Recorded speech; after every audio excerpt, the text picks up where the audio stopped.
Remember that Orioles 3-game winning streak? That was fun while it lasted. And now we're back, recapping another Orioles loss and series loss coming up on this episode of the Locked On Orioles podcast.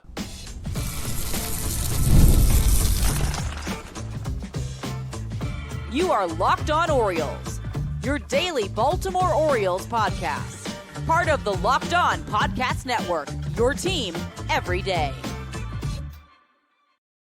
Hey there, Orioles fans. Today is Thursday, May 29th, 2025, and welcome back into the Locked On Orioles podcast, part of the Locked On Podcast Network, your team every day. As always, I'm your host, Connor Newcomb. And coming up on today's episode, we are going to recap the Orioles 6-4 loss to the St. Louis Cardinals on Wednesday night as they dropped 2 out of 3 in the series. I'll get you the 5 things you need to know, including quite an up and down start for Cade Povich. The Orioles continuing to leave runners in scoring position, and Adley Rutschman returning to the Orioles lineup. Then we'll talk a bit about some injury updates for the Orioles. We got some positive news on Kyle Bradish and Grayson Rodriguez. Matt Bowman is back from AAA as well. And then we'll talk about, hey, these Orioles are getting closer and closer to getting healthy. What should the roster moves be when they get guys like Westburg and Laureano and Cowser back to the big leagues? But that's all coming up on this episode of the Locked On Orioles podcast. Before we get there, though, just did want to thank you for making Locked On Orioles your first podcast listen of the day.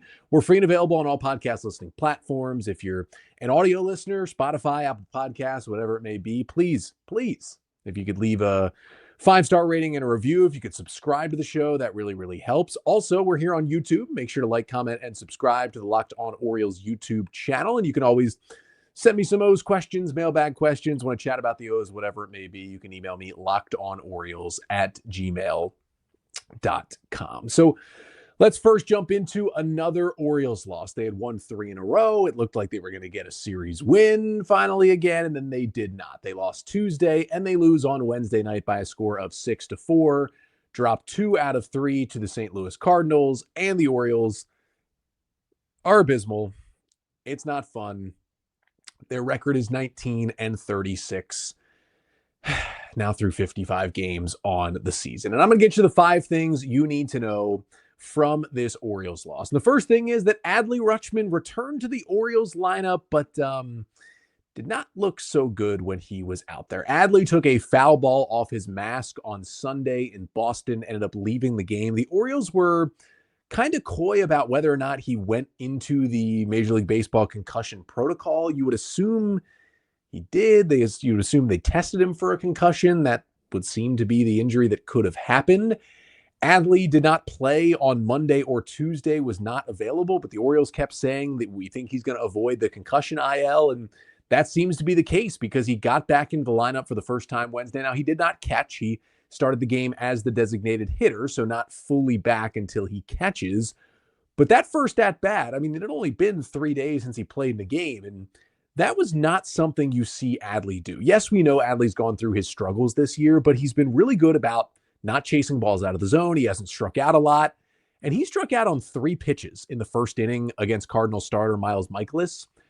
And the pitch he struck out on was absurd. It was an 0-2 slider that seemingly slipped out of Mikolas's hand with how high up above the zone that pitch was. But if you're watching here on the Locked On Orioles YouTube channel, you can see the pitch plot from StatCast on where he threw it. He went first pitch curveball at the knees for a strike. Then he had the changeup in the middle of the zone that Adley fouled off. And then look at that slider. It's like a foot above the zone. It's up by his eyes.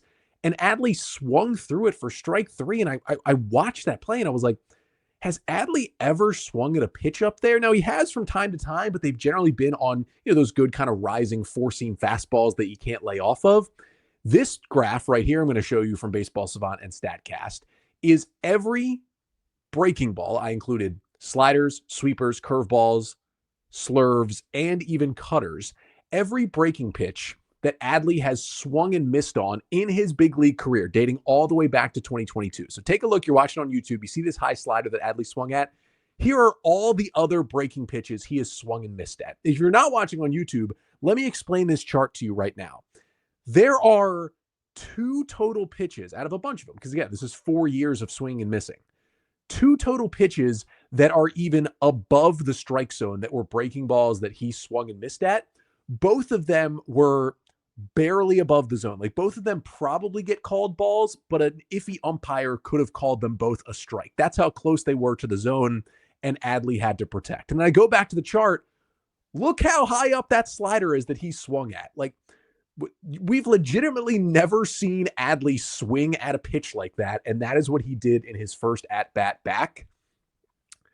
Maybe it's just shaking the rust off, whatever, but it makes you a little bit concerned. I mean, he did finish the night 0 for 5. His at-bats got better as the night went on. He struck out 3 times, but he made a good swing on an 0-2 pitch against Ryan Helsley in the 9th. Just Victor Scott was able to track a ball down in shallow left center field.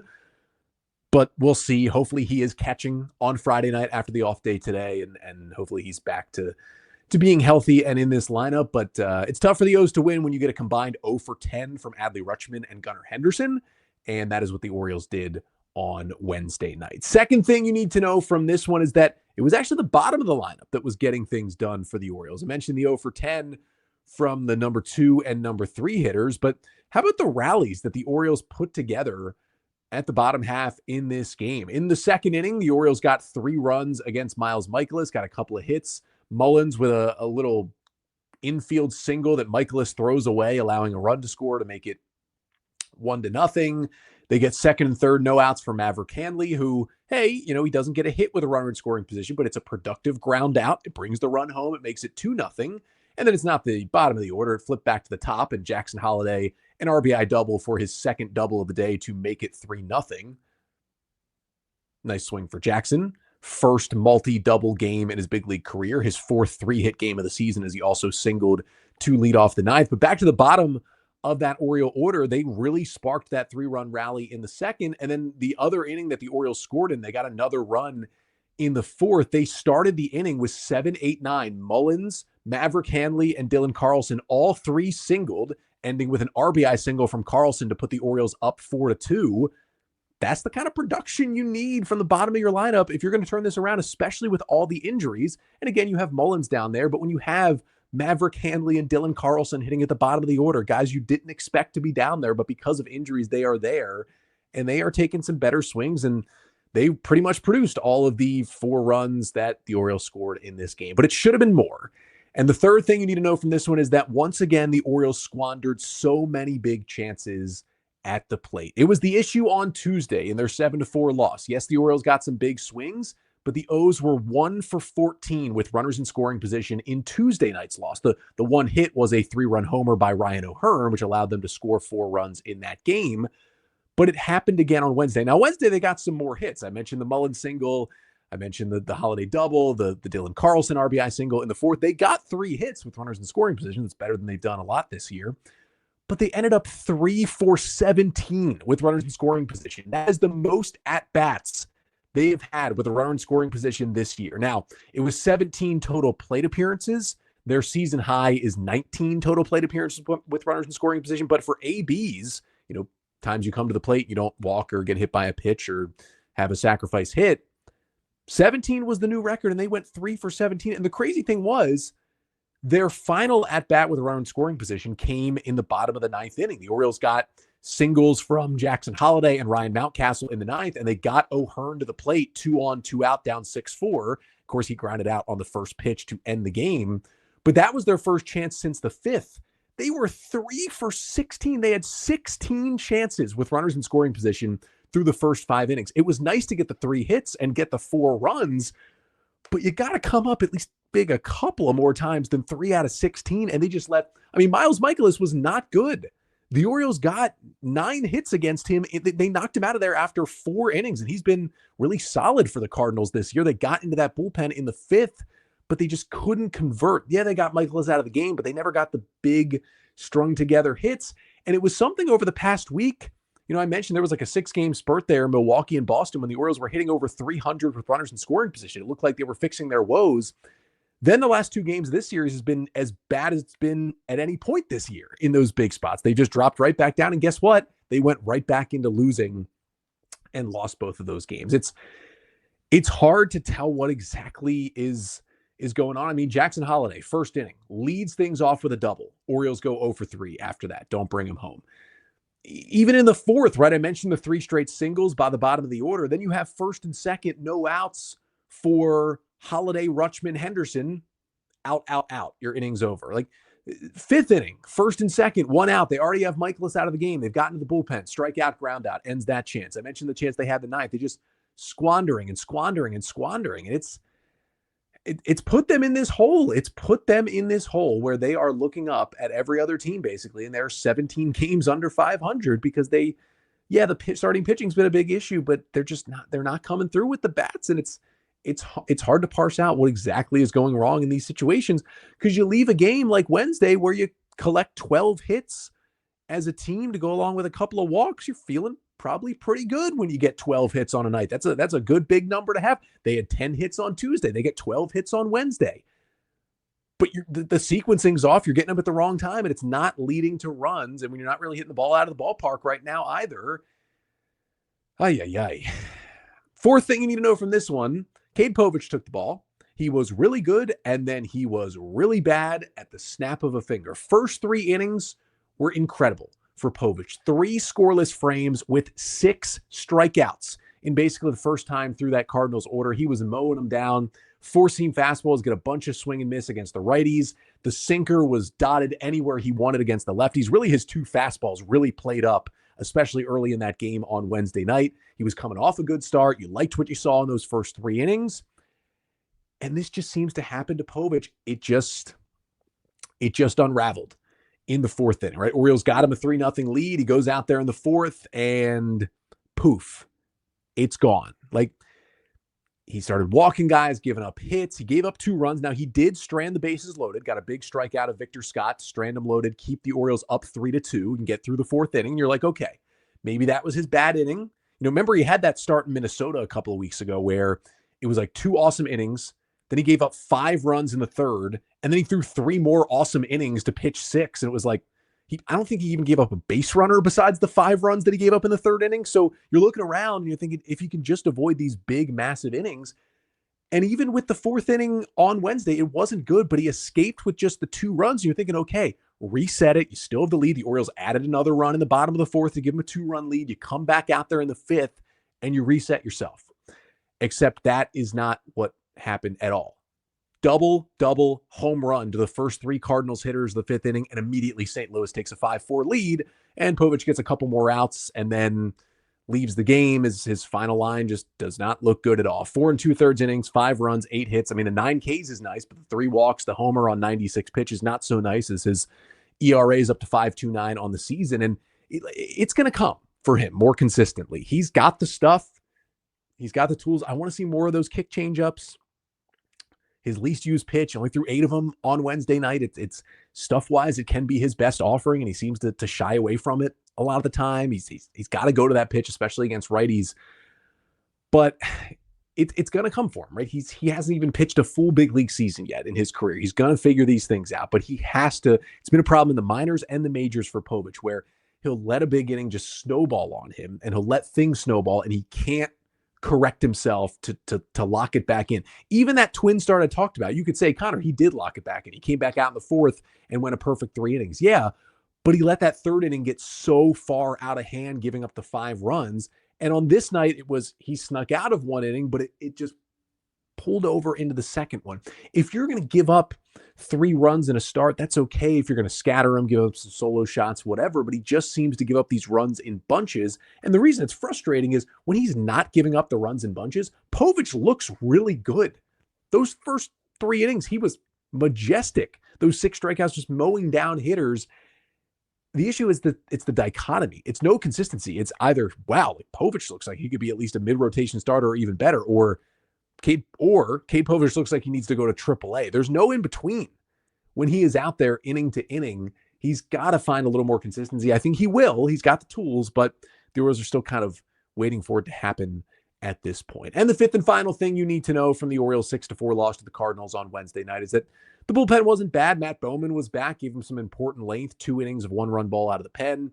Andrew Kittredge was shaky, but he did get through an inning, and Seranthony Dominguez looked great. 4 up, 4 down with 3 strikeouts. He was super nasty, keeping it at a 6-4 game. But hey, offense didn't do anything after the fourth, and that's what happens as the Orioles lose this game 6-4 and lose the series. But at the very least on Wednesday, they got some more injury updates and some positive ones, specifically about Kyle Bradish. We will talk about those, get you updated on all of that coming up next.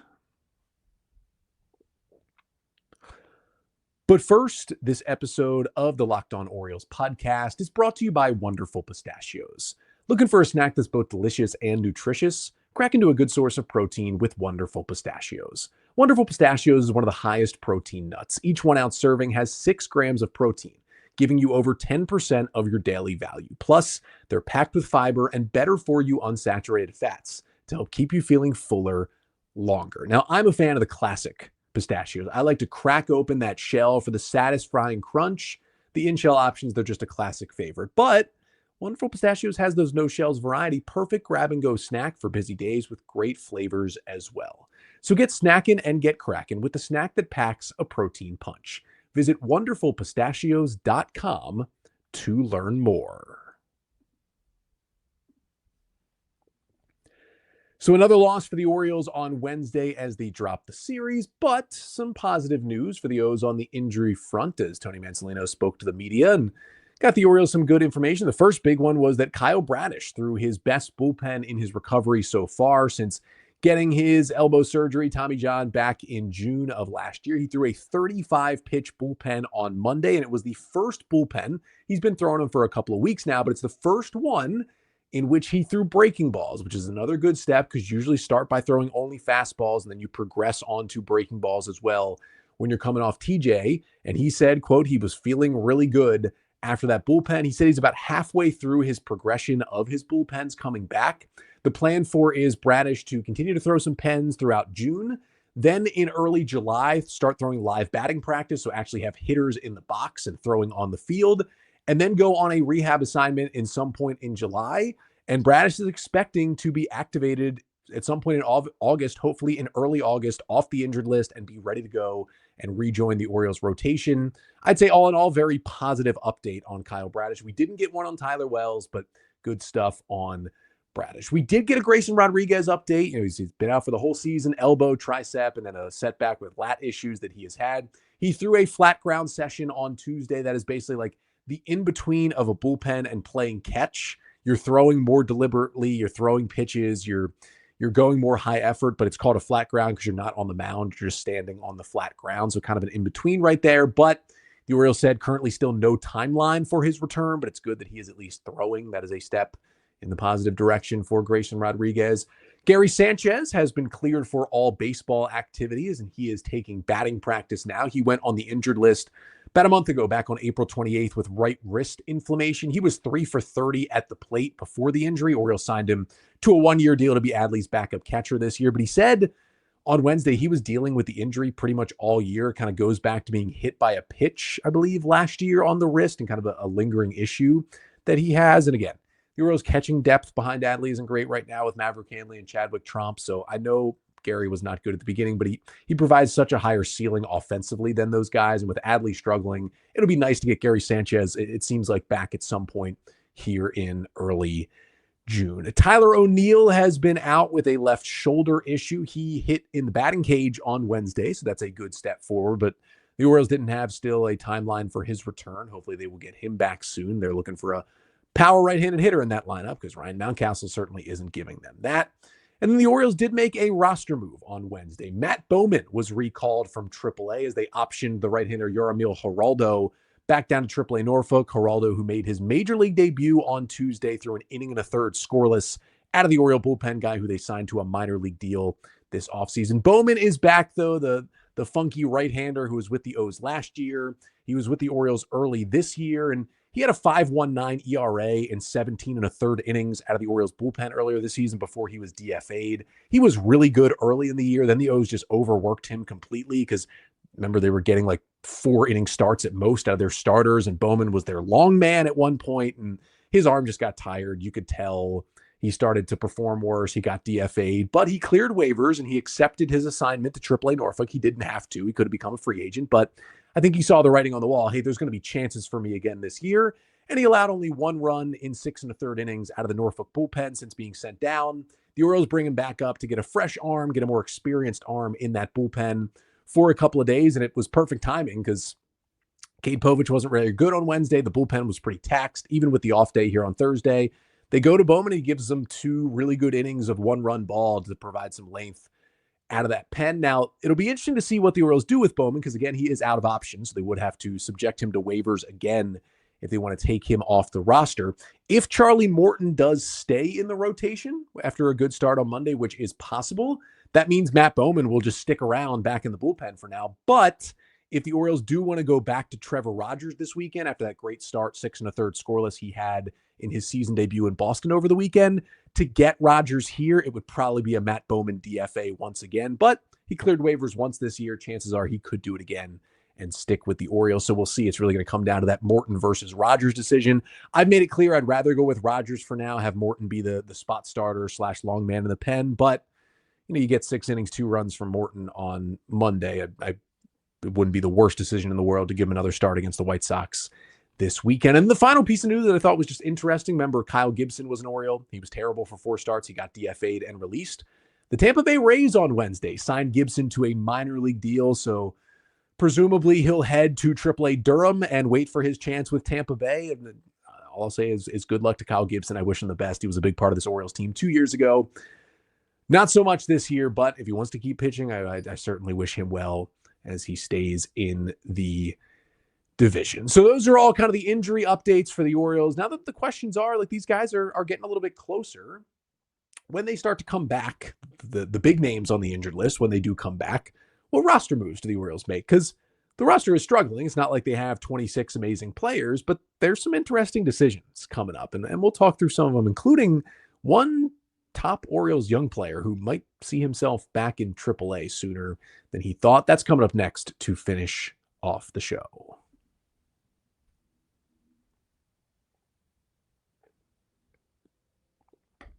So at the very least, the Orioles are getting healthier.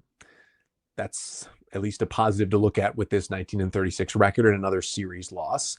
Many of the injured O's, the 10 on the injured list, they're closer to coming back. Now, Jordan Westburg and Colton Cowser were slated to be playing rehab assignment games in AAA Norfolk starting on Tuesday. The weather and the rain, they do not want Westburg and Cowser to return to the big leagues. Norfolk's games on both Tuesday and now Wednesday night have both been rained out. So the rehab assignments have been delayed for both guys. Now, luckily, Cowser already had started a rehab assignment in Aberdeen late last week, so he's already gotten into some games. But this was supposed to be the beginning of Westberg's rehab assignment coming back from the hamstring issue, so that's probably going to delay him more than it delays Cowser. But either way, they're playing in AAA rehab games. It means that maybe by next week, Westburg and Cowser could both rejoin the Orioles. And that is a great thing for this team as they've been missing them for big chunks of this season. Those are 2 huge parts of their lineup, Westburg with the hamstring, Cowser with the broken thumb. So let's talk about it, right? Because it could be as early as next week that these guys are back, and you got to start thinking about, okay, what are going to be your roster moves? Because Cowser and Westburg are going to come in, they're going to be inserted right into the lineup. Guys are going to lose their playing time. Guys are going to lose their roster spots. So let's start with Colton Cowser, because again, he's played a few rehab games with Aberdeen already, so probably closer to coming back than Westburg is. He is eligible to return on the injured list actually tomorrow night on Friday. Probably not going to do that since he's had 2 rehab games rained out. I would again, target more like early next week or mid next week for Cowser to return if the thumb is feeling good. But when he does come back, if he is the first one back, I would think that's where you drop the third catcher. Remember, the Orioles are carrying 3 catchers right now because of the Adley Rutschman concussion scare. So with Adley, Chadwick Tromp and Maverick Handley are both on the roster as well. Now, Adley still DH'd on Wednesday with Handley behind the plate, but if Adley's all good to go and ready to catch, get back behind the dish on Friday, you're going to need to go back to just 2 catchers. You're not going to want to carry 3 catchers if you don't have to.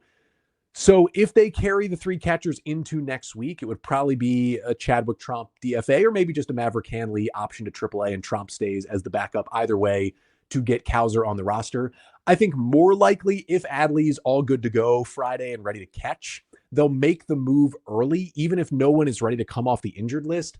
They'll bring up a Levon Soto, a Luis Vasquez type, a guy with options who's already on the 40-man roster. They'll bring one of those guys up just to have, a more useful utility player type hitter on the roster for a couple of days. And then maybe Cowser comes back Tuesday, and then you just option that guy back to AAA to get Cowser here. But the bigger picture is they'll cut it back down to 2 catchers as long as Adley is good. For Jordan Westburg, he could potentially be next if he ever gets to play some games in Norfolk, if the rain ever stops. And it's unfortunate for this guy, but it's probably going to be Emmanuel Rivera getting DFA'd when Westburg comes back. Again, I would be pushing for them just to rip the Band-Aid off with Jorge Mateo, but they've had chances and chances to do that, and they haven't done it. With Westburg back, he's going to get most of the reps at third base with Gunnar at short, Holiday at second, and then you have Ramon Laureano, who's been producing well. His defenses has come back around. He's been playing really well at third base again, looking much closer to the Gold Glover we saw 3 years ago. He's just kind of the perfect utility infielder to have on that team to fill in wherever you need. And so Rivera becomes kind of third in that pecking order of third baseman again.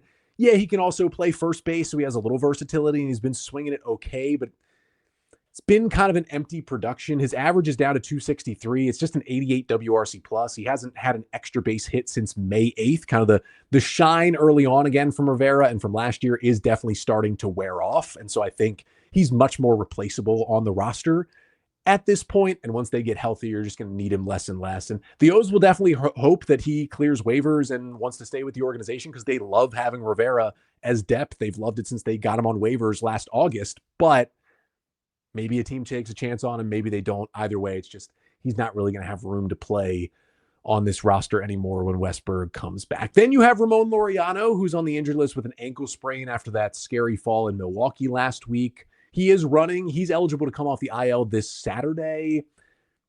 I have a feeling it might take a little longer than that, so maybe targeting next week or something for Laureano too. We haven't gotten as many updates on him. Hopefully he is okay at some point because he was red hot at the plate right before he got injured. But when Laureano comes back, this is when it gets interesting because, you've gotten rid of the third catcher. You have Cowser. Rivera's gone. You have Westburg. Then you get Laureano, and you're starting to look at outfielders. And again, I would be completely down for this being the Jorge Mateo DFA. But once again, they've showed us time and time again, they're not going to do it.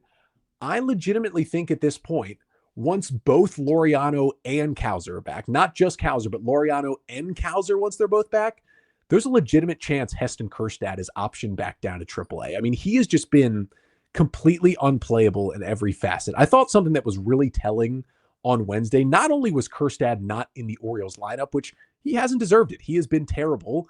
They started O'Hearn, Mullen, Mullins was back, which was nice. He didn't play Monday or Tuesday, and he was back in the lineup with a couple of hits, so that certainly helped them able to do this. But Mullins, Carlson, O'Hearn was your outfield with Mountcastle at first, and then Adley coming back and having to be the DH for this game.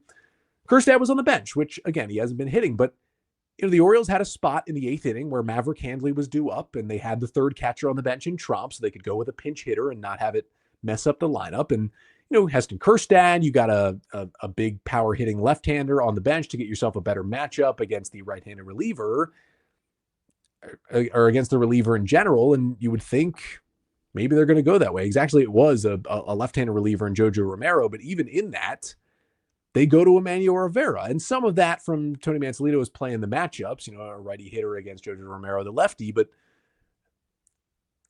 over Maverick Handley, you would think Kjerstad gives you a better shot, and you would think at this point Kjerstad would give you a better shot than a waiver claim like Emmanuel Rivera, but that's not the case. Now, Rivera flew out, but Kjerstad's just been terrible. I mean, 55 WRC plus in 147 plate appearances this year. He's got 41 strikeouts to 5 walks. His 38% chase rate is one of the worst in Major League Baseball.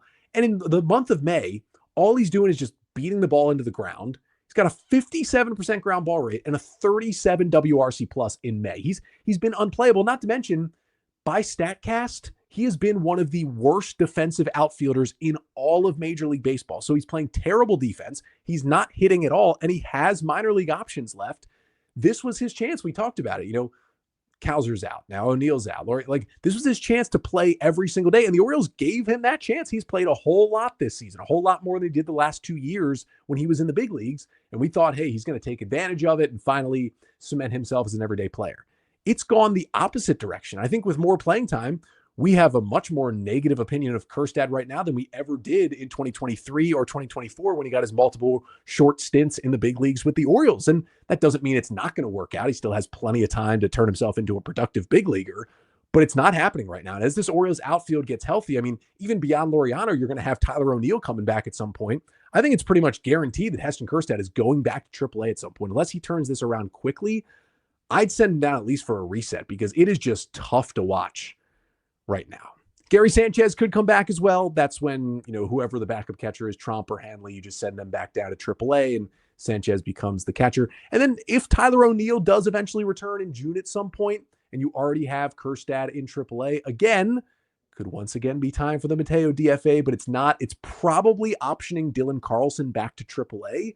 But if Carlson is still producing like he is now, I mean, hey, Carlson had another 2 hits on Wednesday night against the Cardinals. That even pushes more for the Mateo DFA if you're fully healthy. Maybe the Tyler O'Neill is when it finally happens for Mateo. But again, not going to hold my breath at this point. Those would be my predictions for those roster moves. But let me know in the Locked On Orioles YouTube comments here, like, who would you be sending down, taking off the roster when this team gets healthy? And what are your thoughts on Heston Kjerstad? Because it has been rough, and I think his roster spot is in serious jeopardy. I mean, with the defense too, like, he's not even going to be a good bench outfielder because he can't play defense. Dylan Carlson, I think, provides more to this roster right now than Heston Kjerstad is. So if you're choosing between the two of them when Cowser and Laureano are back, I'm choosing Carlson right now. And it stinks for Kjerstad, but he's got to give you something. He just looks, I mean, it's terrible at the plate. It's terrible defensively.